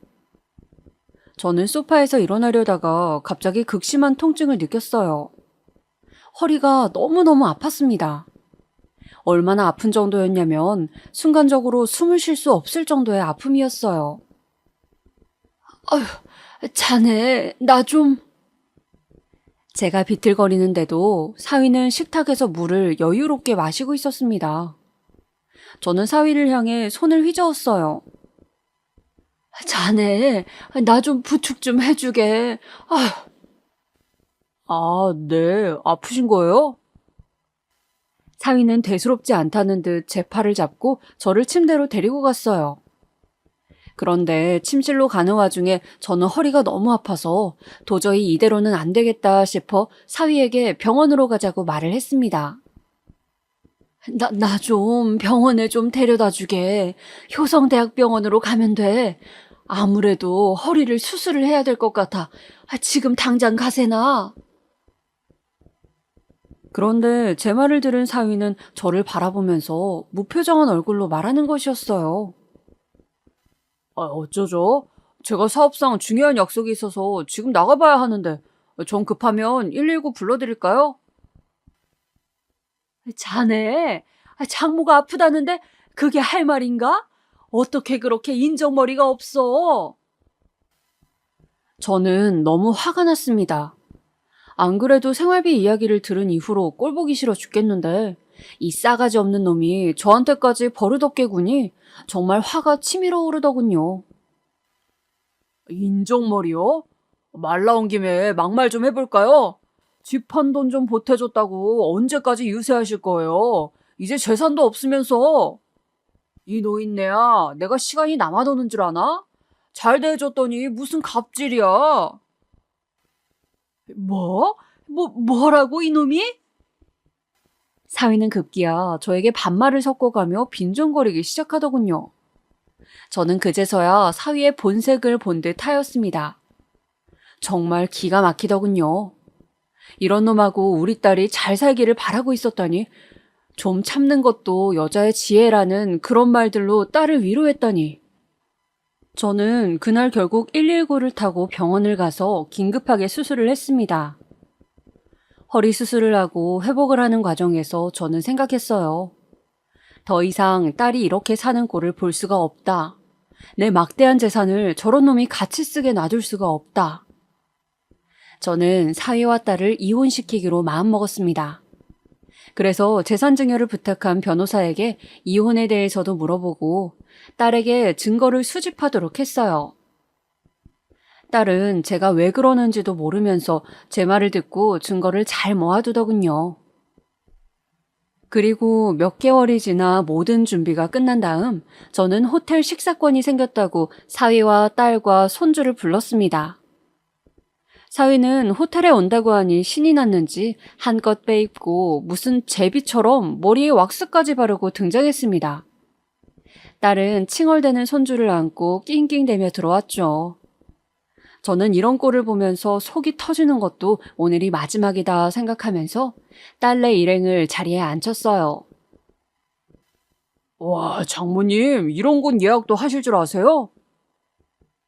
아, 요새 내 일 봐주는 사람이 있는데 맛집을 잘 아네. 아, 동네에 뭐 친한 아주머니라도 사귀셨어요? 참, 허리는 괜찮으세요? 그럼 자네 덕분에 괜찮네. 그보다 오늘은 내가 할 말이 있어서 불렀네. 김 변호사, 들어오게나. 실례하겠습니다. 저는 여사님 일을 담당하는 김 변호사입니다. 변호사라는 말에 사위의 동공이 흔들리고 있었어요. 딸 역시 아기를 달래다가 놀란 표정으로 김 변호사를 바라보더군요. 오늘은 여사님 재산 증여에 대해서 말씀드리려고 합니다. 여사님의 현재 자산은 100억대의 현찰을 보유하고 계시고 상가가 밀집한 사거리 빌딩 한 채, 토지, 그리고 아파트 3채가 있으신데 원룸 건물도 하나 소유하고 계십니다.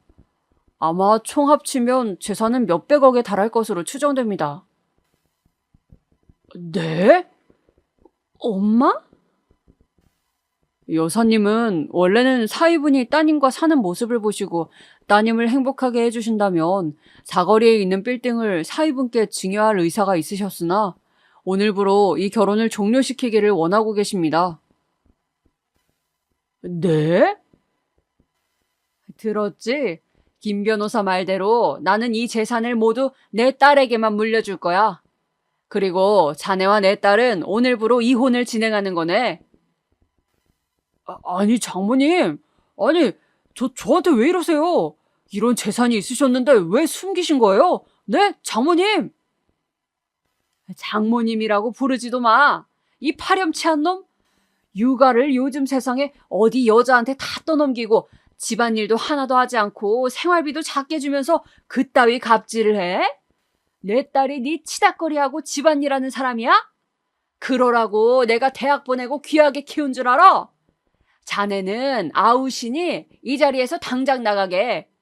조정으로 합의해야 위자료라도 건질 수 있을 줄 알아? 나가! 저는 그 자리에서 사위를 쫓아냈습니다. 딸은 아무 말도 하지 못하고 눈물만 주룩주룩 흘리면서 음식을 바라보고만 있더군요. 저는 딸에게 말했습니다. 지연아, 너를 그렇게 힘들게 하고 너 자신을 한없이 낮추기만 하는 것은 사랑이 아니란다. 너를 귀하게 여기고 사랑해야지. 저놈하고는 헤어져라. 이제 내가 재산 증여해 줄 테니 많이 누리고 살아. 엄마가 아무리 봐도 저런 놈하고 사느니 이혼하는 게 100배 1000배는 나아. 엄마 말 알아듣지? 네, 엄마. 고마워요, 엄마. 딸은 울면서 고개를 끄덕끄덕 했습니다. 그리고 눈물이 흐른 얼굴로 손주를 안은 채 저에게 미소를 보냈어요. 저는 그 미소에서 홀가분함을 느낄 수 있었습니다. 마침내 이 결혼이 주었던 지옥 같은 삶에서 탈출한 그런 미소요. 그렇게 저는 처음에는 합의를 통해서 조정하려고 했으나 계속 말을 바꾸는 상대에게 지쳐서 결국은 소송을 진행하게 되었습니다. 모든 것은 제 딸에게 유리했죠. 막상 해보니 이혼이 생각보다는 별게 아니었어요. 딸 역시 같이 살면서 마음고생이 너무 심해서인지 오히려 소송 과정에서는 잘 버티는 모습을 보여주었습니다.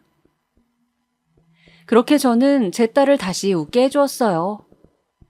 돌이켜 생각해보면 저는 딸의 의견을 존중한다는 이유로 좀 더 결혼을 반대하지 못했던 것이 마음에 남습니다. 제가 좀 더 반대해보았더라면 어땠을까? 그런 생각이 자꾸 들면서 자책을 했습니다. 그러나 딸은 자신의 선택이었고 이렇게 예쁜 아기를 얻었으니 다 괜찮다고 오히려 저를 위로해 주었습니다. 저는 딸과 함께 새로 가게 오픈을 준비 중이에요. 우리 건물에 있는 그 카페를 다시 넘기고 나가신다고 하기에 딸이 좋아하는 향초 만들기 공방 겸 카페를 열어보려고 합니다. 딸은 아이를 유치원에 보내고 저와 향초를 만들고 인테리어를 하면서 매일 웃는 모습을 보여줍니다. 사위와 살 때 어둡던 그런 표정은 이제 찾아볼 수 없을 정도로 밝아졌어요. 저는 인생에 있어서 다른 사람들이 어떻게 볼까 그런 체면도 중요하지만 결국에는 자신의 행복이 가장 중요한 것 같다는 생각을 하게 되었습니다. 그래서 요즘 행복합니다. 딸과 손주와 함께 즐겁게 제 생을 보내고 있으니까요. 물론 제가 나이가 있으니 제가 죽으면 어떻게 할까 걱정은 되지만 저는 이제 어차피 제가 알 수 없는 미래에 대한 걱정은 많이 하지 않으려 합니다. 지금까지 제 딸의 이혼 스토리를 이야기해 보았는데요. 재미있으셨는지 모르겠습니다. 오늘 하루도 건강하고 행복한 하루 보내시기를 바라겠습니다. 제 이야기 들어주셔서 감사합니다.